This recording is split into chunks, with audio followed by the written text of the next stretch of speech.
Did you know that we can generate new brain cells every day, especially in parts in the brain that's related to learning and memory? And this is great news for us.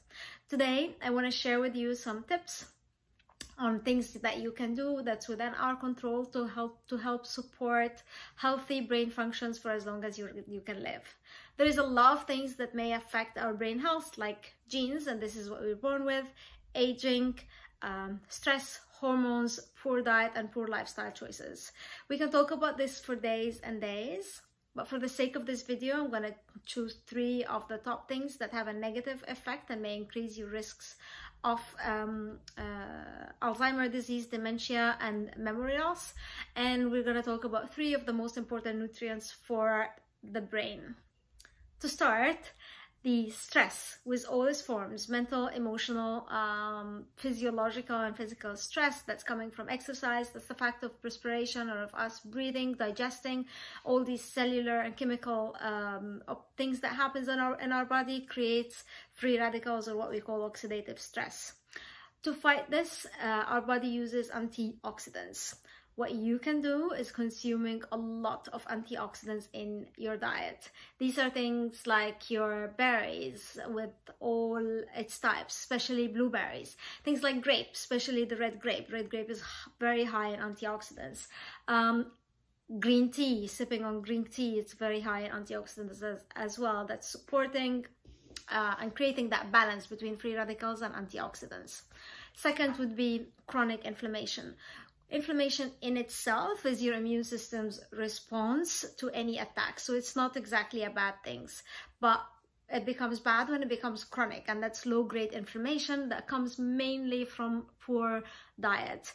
Poor diet, eating things that you're allergic to, eating things that you're sensitive to, consuming high levels of sugar like carbohydrates, and especially processed carbohydrates and white flour, white bread, all those things would increase and spike your blood sugar levels, which will have a very negative effect on your brain health. The last thing that will increase your chronic inflammation is cholesterol. So when it comes to brain, fat is your friend. However healthy, fat is your friend. What you can do about this is obviously having better choices when it comes to your diet, eating clean diet with less carbohydrates, controlling the amount of sugar based on your activity and what your body needs, choosing healthier fat, avoiding rancid and hydrogenated fats,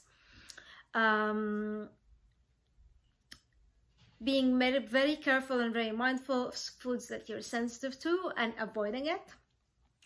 And the last is neurotoxins, and that's pesticides, herbicides, environmental toxins, heavy metals that's available in our environment and which accumulate in our body, especially the pesticides and herbicides that we spray on our food, accumulates in our body and in our brains and increases our risk of cognitive disease. So what you can do about this, and a lot of people would argue that this is something that's not in our control, but what we can do to support our body and to support our brain health is going for organic produce whenever this is possible, going for the source. If this is not accessible, then just really paying attention to washing your produce thoroughly under running water. I like to use some vinegar and leave them a bit and soak the veggies and the produce a bit in water and vinegar. And also peeling fruits and veggies with thin skin that they may have a higher pesticide residue. These are simple things that you can do.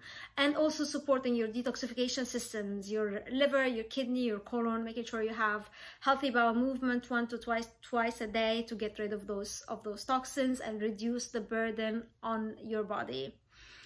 These are the 3 most dangerous things to our brain health. When it comes to nutrients, there's a lot of things that you can do to support it, but we'll talk about 3 of the most important ones, and that's fat.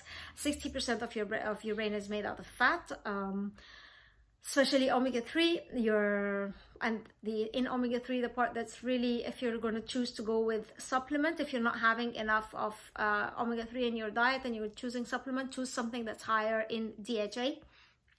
The second type of fat is phosphatidylcholine, and this is something that your body can make.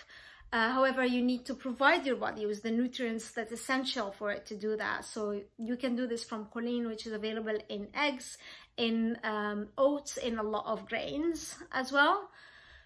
And just to support the nervous system and your brain health in general, specifically B12, B9 or folate, B5 and B6, but B vitamins in general, if you choose to have them in form of supplement, it's best to have it as a B complex. And if there is one that you need to take more of, that would be something that your health practitioner would advise you with, and it's not something that you would just add in general to your diet.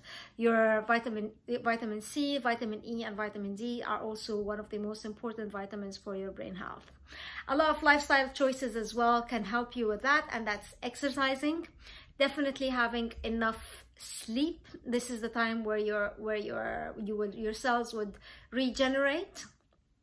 And brain games, so things like trivia, like crosswords, learning something new, especially learning maybe a new language or a new dance. Research is showing that learning a new language creates the same growth in our brain cells that we experienced during infancy when we were growing up. So go ahead, pick up a new language or a new dance, or maybe even a new cooking class, and enjoy.